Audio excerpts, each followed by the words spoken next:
Hello, everyone. I hope you're safe and well. My name is Aya Shebi. I am the African Union Youth Envoy. Thank you for joining us today and welcome to another virtual African Union Youth Consultations on COVID-19 for a collective youth response. As part of my role, as you know, as bringing closer the African youth to the African Union, every Wednesday we host a special guest. 2 p.m. Addis Ababa time, we host a decision maker that you engage with directly and you ask your questions live. This week we have a very special guest, Dr. Ngozi Okonjo-iweala, the AU Special Envoy on COVID-19. Dr. Ngozi was recently appointed by the Chair of the Assembly, President of South Africa. Young people, I know you have so many questions on our topic today, youth and employment, economic recovery, and much more. So if you want to ask a question, just go down to the bottom of your page where it says Q&A and click on the Ask Question tab on the top right. Since we have our 1,000 capacity sold out on the webinar, we are also live on AU Youth Envoy Facebook page. So share with your friends who can join us on Zoom, and we will take also a few questions from there. The webinar will be in English, but you can also ask your questions in Arabic and French.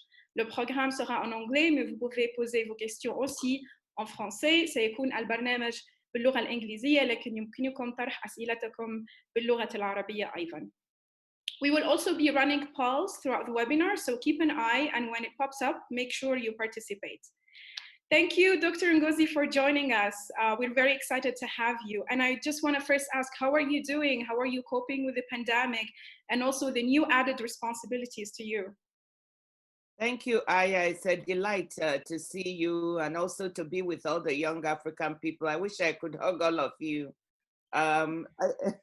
Thank you for asking. I'm caught in Washington, D.C. I was actually on my way to Abuja, but when the borders closed, I stayed here and I'm doing well. But I think I'm working even harder than before. I seem to be on Zoom conferences all day. I can imagine. You're sought after right now, but we are very, very proud as young women to see you lead the international mobilization in this difficult time. And I know that I speak for many when I say we look up to you and we trust your leadership. So I want to dive straight into the topic. The pandemic is not only a health crisis, it's a human rights issue. It's an economic crisis that affects mostly young people because we're 60% of our populations. So before the pandemic, African economies generate only 3 million formal jobs for an estimated 12 million youth entering the workforce. And with the current situation now, we see 25 million, maybe an addition of unemployment. So really, what do we do for young people in the informal sector who are tremendously affected? Well, thank you very much. I know that the pandemic has been a traumatic and unforeseen event in almost every part of the world. And it has been traumatic much, not only on the health side, like you said, Aya, but also on the economic side. In fact, it hit our continent first on the economic side, as we saw the demand for our products drop, and borders, as soon as borders closed in China and Europe and other places, we saw tourism dry up, remittances dry up. Then the pandemic arrived and we closed our own borders, and that was very hard. Actually, I say that for our policymakers, it was a tough and brave political situation because they all know that most of our people work in the informal sector. Some of them only earn on a daily basis. So lockdowns are very costly economically, but they are necessary, I think, to begin to let us know that, we have to behave differently. Now, as you said, unemployment for the youth has been a big problem on the continent, even before this time. Many countries, you have 25-30% unemployment for our youth. Those who are employed, most of them are not in the formal sector, but the informal. So what does this mean, this pandemic? Well, they say that you should never waste a crisis. So we can choose to look at this crisis differently by saying, what are the opportunities that can come out of this crisis for young people? And I think those are some of the things I'd like to focus on, and maybe list 2 or 3 that we can talk about. First of all, for all the youth, you have seen that the pandemic has led to a lot of creativity in the technology space. Some people have invented, trackers for tracking the pandemic, which are being used in some countries.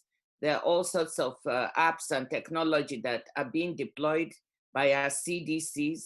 I'm just using this as an example to show that even as we are in the midst of a crisis situation, youth have used it as a creative means to invent all sorts of things that can help us. So that's why I want to say to you, post-pandemic, or even during the pandemic, can we deploy the youth's minds to how to use technology in all the sectors of the economy to create different ways of doing business, to innovate? You're already doing it. I'm just saying, can you expand? Can you do more? Because the world is going digital. And that's what we need to do. You've seen this. We're all communicating through Zoom, having meetings with thousands of people. That's the way of the future. So I think technology is one clear area where we need you. We need to digitize in all sectors, digitize trade, digitize transport, digitize agriculture, payment systems and finance. We need to continue all these things. That's one clear area you can have an opportunity. Second, let me just mention in agriculture. This is one of the sectors where the continent has a comparative advantage. And we need young people to think about how we are going to feed ourselves. Many of you are in urban areas. There are not many young people in the farms. It's most of the farming population is older, and it's mostly, a lot of them are women. But we need to modernize agriculture.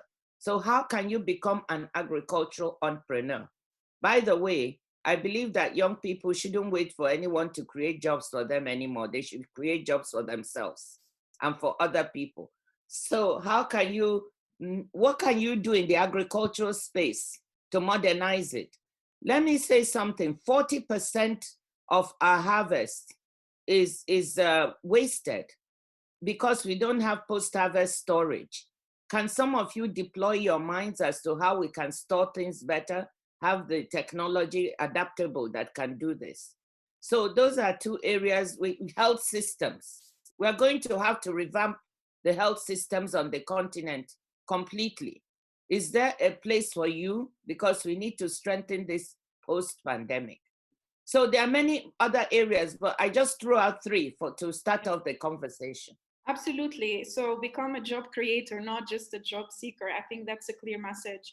Agriculture and technology, but the question comes here is that the digital divide. As you know, 70% of Africa is offline, and there is a big inequality on who has access to information, who has access to that technology, and who can digitalize. So for the youth who do not have that access, how can they get involved, how they can create these jobs for themselves and for other people? Well, first of all, one of the most comforting things is that 40%, according to the statistics I saw, 40% of our youth have access or are on some kind of mobile system, that has access to the internet, even though some in the rural areas. But you're right. Of course, the majority do not have that access. And I think that this is where we need to step back, encourage the governments. I think many of them have seen the importance of digital, because the digital tracker that is being used in this pandemic is so useful.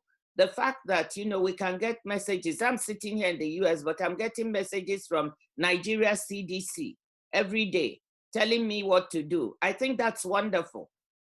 So they've seen the value of that. We need to look at our economies, because one of the things that we still need to fix is infrastructure. And part of that infrastructure is laying the cables for the broadband, or trying to get cheaper means, some satellite means. And there are some tech giants that are willing to work with us on the continent and help us become more digital. So yes, we need to invest in the infrastructure. Absolutely. It's a call to governments, but also to business leaders to really close this digital divide. So this question comes from the African Youth Front on Coronavirus, which the African Union launched last Wednesday as a high-level space for youth to influence policy and co-lead the response.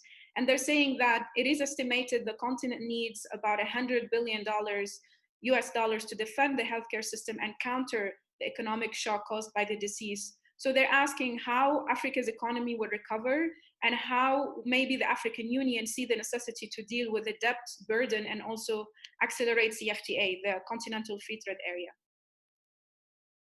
Thank you very much. Let me tackle that from several approaches. Yes, the UNECA, UN Economic Commission for Africa, and the African finance ministers estimated that 100 billion will be needed to cope with the impact of this pandemic, not only on the health side, but economic side. The AU, African Union itself, has also estimated an additional 100 billion. So it's anywhere between 100 billion, 5% of our GDP, to 210%. And that depends a lot on how long this crisis is going to last. Initially, everybody thought that, well, after 6 months or so, 9 months, this will go away and we'll be able to start the recovery. But it's looking as if this may last a little bit longer, because also Africa is coming into it a little bit late. So in many of our countries, the curve is still climbing. Infections are doubling every 2 weeks from the statistics I can see. And we may not be flattening the curve yet. So we should prepare for a little bit of a difficult time. The second reason why we should prepare is because the forecasts for global economic growth are pretty grim. The IMF is forecasting a contraction for global growth of 3%. So if this is the case, it means also that those places to which we sell our goods may not be in good shape economically for demanding and paying for those goods. So it's going to be a bit of a tough time. And I think we need to look to ourselves inside and say, what can we do in order to help ourselves? And then what can we do to ask others to help us? So first, helping ourselves. I see that many countries on the continent have done some very good policies. Some of them have, central banks, for instance, have tried to give liquidity to the private sector and several sectors of the economy in order to shore them up. The governments have looked to see where they can trim and put extra resources towards priority expenditures in health, for instance, because you've got to live and be healthy first before you can even earn. At the same time, people are saying we don't want to die of hunger. Hunger virus will kill us. So the governments are also looking to see how can we distribute food to those who don't have it, and how can we all put some resources, direct transfers of cash into the hands of families who cannot work so they can buy food. So on many fronts they are trying. Some of them have decided not to ask for tax payments. They have waived tariffs on goods, all sorts of measures to try and make it work. So we are trying to help ourselves. The African Union has done well. It has opened a fund of $350 million to help Africa CDC and all the countries to procure equipment. As at now, the last time we met with the AU chief, we were told that $60 million has already been raised within the continent itself, with donations from countries that have contributed and also from our private sector. Mm-hmm. So the private sector philanthropy has been active. Mm-hmm. So that's the first part, help yourself. And I want to commend people on the continent also, because they have been practicing things that are quite difficult. Social distancing, staying in lockdowns, all very difficult, but that is one way we are helping ourselves. When all that is said and done, we still have a gap in terms of resources needed, if we look at those estimates. And therefore, that was why the AU said, let us appoint 5 envoys. And there are 5 of us. I'm not the only one. We have Dr. Donna Kaberuka, Mr. Trevor Manuel, Mr. Abdulrahman Ben Kalfa, and Mr. Tijan Tiam from all over the continent. And we are all working as a team to try to approach the external resources, external institutions, and all our friends outside to say, look, some of you want to help, let us see what you can do to mobilize resources. So far, things are going reasonably well. The IMF, for instance, has disbursed $11 billion to our countries. So they deal directly with the countries. We'll be talking to them, but when they want to send money, they deal with the countries directly. The IMF has also given debt relief to 19 African countries to a total of $198 million. The World Bank has disbursed about 14 billion, and they're all looking to do more. The African Development Bank, our own bank, has set aside 10 billion to deal with this problem. The Afro-Exim Bank, which is also our own bank, has set aside $3 billion to help the private sector to be able to help us procure equipment, help them with business and to survive. So those are just some numbers I wanted to share so that you see concretely things that happening.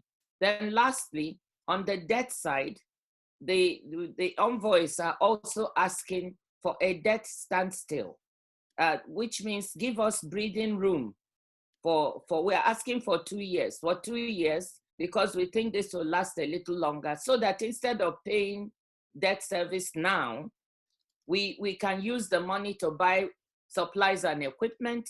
We can use it to take care of our population at home. And the G20 has agreed to a bilateral debt standstill till the end of the year, but we think it's not enough, that they should go for another year, and they're willing to look at it. We're working with the private sector, private creditors, to try and get the standstill. Now, let me tell you, we're not saying we won't pay. We're just saying, give us breathing room, let us reschedule and reprofile the debt and pay it at a more reasonable pace. That will release almost 44 billion for us immediately in the pockets of the governments to be able to help the population. So let me stop there for a moment. Mm-hmm. Absolutely. I mean, I just wanted to follow up in helping ourselves. Another concern of youth constituency is that we see these many funds that have been pledged on continental, national, international for economic recovery and support. Also, South Africa announced, I think, a plan of 56 million to support small businesses. Cote d'Ivoire announced 200 million fund to boost economic activity. But the concern for youth is, are there mechanisms of accountability put in place to ensure the most vulnerable youth benefit actually from these funds? Well, absolutely. I think that if we are, if governments are dispensing these monies, first our own monies, we have to be transparent and accountable, and that is one of the things that we're really talking about with governments. And then even more so, if you get money from outside, you have to be transparent so that those who are helping you know you're using it well. But here is where youth can be extremely active. You are the actors. Many of you have started budget tracking mechanisms, and civil society organizations are doing this. There are several of them all over the continent, and you can join in. Demand from your government to know what is being spent, what have they received for these monies, and how are they spending it. This can be published on the internet. It can be, and you can have access to it. So devise means to also monitor yourself. But I know in my own country, we have an organization called Budget, and they try to look at what the government is spending in the various ways. So there are other means of tracking government expenditures. And we are talking to African civil society. Right now, we had a meeting with them, the envoys met with civil society, 150 organizations, in order to see how can they too be active in helping us to track this money. So, Your Excellency, this question comes from Tinashi. She says, a lot of young people have come up with amazing innovation, but along the way have been frustrated by leadership and bureaucracy. How best can we advocate for true inclusion and not just tokenism to address some of these structural barriers, especially when in some of our countries, holding people accountable might come with consequences? That's a very, very, very important question. And there's no easy answer. I think that one of the things we are going to try to pass on, both to the African Union and our presidents, is the idea of being open. Some of them are already doing these things, are tracking their budgets, are publishing their budgets. So, but for those who are not, openness, concern, transmitting the concern of the youth to really know what is happening with monies, because the continent is yours. Aya said you're 60% of the population in almost every country. So we have to make sure that whatever we're doing as policymakers is transparent to you and you support it. So we will transmit that message and concern. We have to think of ways for those who have invented things to make them more public so that people will know that this kind of invention, and maybe venture capitalists, there we need to work with our own private sector. So I think that if you have invented something, don't just look at the government as a place in which you can get support, but see what venture capital within your own country, who are the big private sector people, who are those who are willing to invest. And please do that, because you may get more support from that side. If you also want to let Aya know, those of you who have very interesting inventions, let us know. And we also see how we can make this more public in different places. Thank you. Absolutely, it's our role to amplify. So another question from Aki, she says, I believe the problem is not youth unemployment, but our education system, which is more knowledge-based than development of skills. Will the AU and government be improving our education system during COVID and post-COVID? Thank you. The questions are really outstanding, I have to say. One of the things that has become so clear during this pandemic is that education can be done in a different way. So many places are teaching online, and there are a lot of resources online. In fact, there are universities who have put their whole curriculum online. Some of the Ivy League universities in the US, for instance, in the UK and other places. We also have our own universities. But what I'm trying to say is online education is going to be very important. And there again, Aya's point about who has access to internet, who doesn't have, is a big issue, because you can't really take advantage if you don't have access. So it goes back to trying to improve the basic infrastructure so we can change the way we do education. And yes, I do agree with you that in many cases, education is not very relevant to the times we're in. This is something we have to change. Starting from primary school, our young children have to start looking at technology and coding and so on totally differently, and learning it from the early stages, because this is the way the world is going to be. That means rethinking our education system. So I agree with you. This is no small job. And education is very emotional, very political. In many countries, students are very active, but we all have to step back and rethink our education so we can be relevant for the future. Absolutely. So I have two last questions. The first one is from Moyo. She says, it's true that youth have to self-employ as part of solution to this crisis, but there are young people who are committed to serve in public service like myself. We look up to you for being dedicated and people who with ethical values like yourself, who have contributed so much in addressing Africa's socioeconomic challenges. But we face hostile, corrupt public environment, and myself have been victimized for whistleblowing. And I would just add to that, Your Excellency, that the average age of African leadership is 66 years old, and the average age of the population is 20 years old. So we have this 20 or more than 40 generation gap, and we don't see young people in public service and in leadership. And we see now the challenge that if we engage them, maybe now our institution would have been digitalized and would have responded to the crisis better. So maybe a message from you on youth in public service and those who are interested to be in public service. Thank you so much. I know I said create jobs for yourself, and that's the way the majority have to go, but there are some who want to serve, and we need you. We need you in public service, and I know how hard it is. For the person who asked that question, you were victimized as a whistleblower. I also was in public service, and I had my moments and I suffered. I wrote a book about it, Fighting Corruption is Dangerous. Please go and read it. But that has not stopped me from wanting to serve, either in my country or for the continent. And I want to strongly encourage you. I know it's dangerous sometimes when you're whistleblowing, and we need to get better protections. That's one of the things I've been talking about.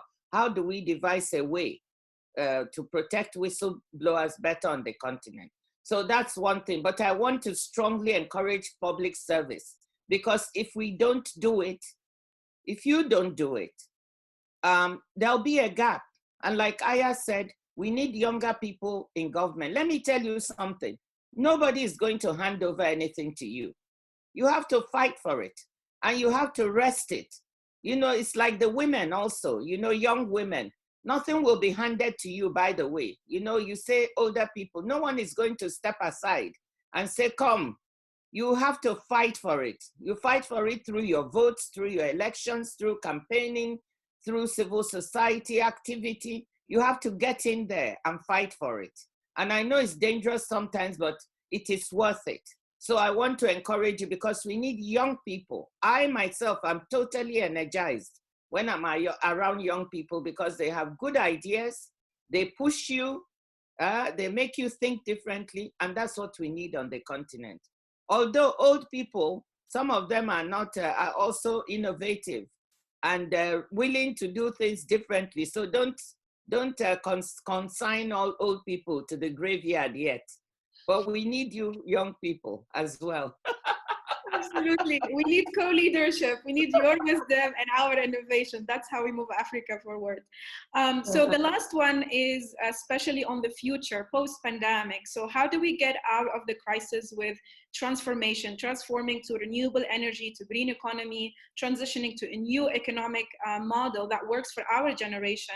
And how can young people play a part in that? Thank you, Aya. I'm really totally enjoying this, because the right questions are being asked. If recovering from this pandemic, if we get the resources that we need, or those we have gotten already, we cannot go back to business as usual. Let us try to do what they call building back better. So if we want to transform our economies, we want to build back, let us ask, what is the modern way of building back? And who should be involved in that building back? We must, for instance, put women at the center of decisions. I had a call from my older sister, Grasa Machel, the other day, saying, as envoys, you must be talking about women and gender. The same thing with youth. In the decisions about how to build back, if we don't get the right voices in, we might end up doing business as usual. So let's take example, infrastructure. You talked about building green. So if we are going to look to improve our electricity systems, our telecommunications, to lay broadband, are we going to do it the old way? No, we should look to solar. We should look to wind. We should look to all these things, so that as we move towards the future, we are in the renewable energy space. We also should move maybe gas as a transition, you know, but we know it's transition. We should really be moving to renewables. So that's one thing that we should look at. Logistics, you know, on the continent, not very good. As we try to rebuild our roads, our transport systems, our ports, are we doing that with the idea of a low carbon development path? Or are we doing it the old way? How do we rebuild with the modern climate change issues in mind, so we are contributors to a solution? Inclusion, I mentioned it. Let's include women, let's include youth. What types of economic policies are we going to support? We must be supporting sectors that can include people, those in our rural areas, those in our slums, those of our youth, to bring them back up into the economy. So I agree completely that we must think hard. What are those sectors where we can employ most of our people, especially our youth? Let us focus on that. I didn't even talk of creative industries. When we are building back, a lot of our youth are in design, in fashion, in architecture, in they are in art, they are in film, they are in theater. All these areas, you know, are now the big areas we should support, because there are a lot of young people in those areas, and this can provide enormous numbers of jobs for them.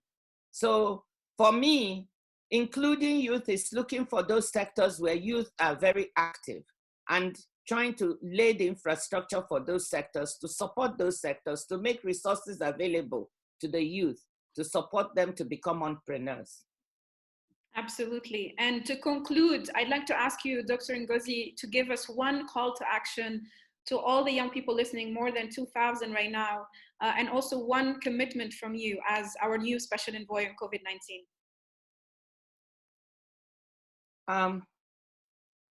One call to action for all of you is, well, I have actually two. One is you Yes. want to be active in policy making and government. Vote. Use your voices. Be active. Become an activist to change things in your country. Don't just wait and look for government. You act to change things. So that's a call to action. Change government, vote, be an activist.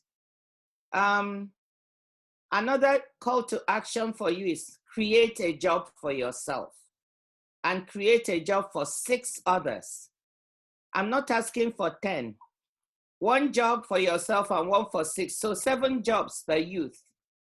And I think if you keep that in mind, that will change the lives of a lot of people. So 2 calls to action from me, and then commitment. My commitment is to continue pushing inside the continent and outside for additional resources to get us out, and to push for accountability and transparency in the use of those resources. Thank you very much, Dr. Ngozi. We had the honor to have you today as our special guest, and you responded to a very challenging question, and I'm sure inspired action, not only to young people, but also to decision makers, business leaders, politicians, who need to show us some leadership in tackling youth and employment crisis. So you heard that young people fight for leadership, young women and young people, nothing will be handed over to us. We need to build back, vote, act, be an activist, create a job for yourself and for 6 more youth. And we are following your journey, Your Excellency, and we have total trust that you will get us out of this crisis with more sustainability. Thank you, Dr. Ngozi Okonjo-iweala, for being with us today. Thank you, Ayan. Thank you, everybody. Take care and keep safe. Thank you. Bye-bye. So we had 2 polls that we have run. There is one coming up right now, which says, in your opinion, what are the economic challenges facing Africa most? You can choose job insecurity, health infrastructure, food insecurity, urban consumption and expenditure, or others. So please vote on that poll while we continue to conclude.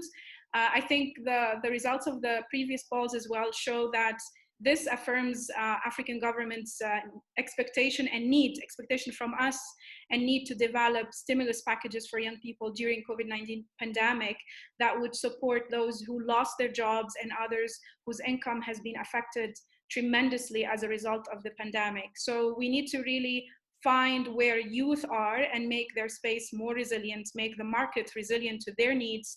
And this can be achieved through effective and accountable leadership, which is key to Africa's resilience and transformation. We come to the end of our webinar. Thank you all from across Africa and the world for joining us today, for asking questions. Many we couldn't get to, but I hope you had some answered. We need to continue the conversation, so please tweet us at Africa Youth Led, hashtag Africa Youth Led, and also continue to comment on the live webinar on Facebook. We will continue engaging and advocating on this particular topic because it's one of the top priorities of African youth and the youth agenda at large. Young people, let us continue to organize, unite, play our part to lead and co-lead the solution with our leaders. We are the ones to save our continent. So thank you again for joining, and see you next Wednesday. Salam.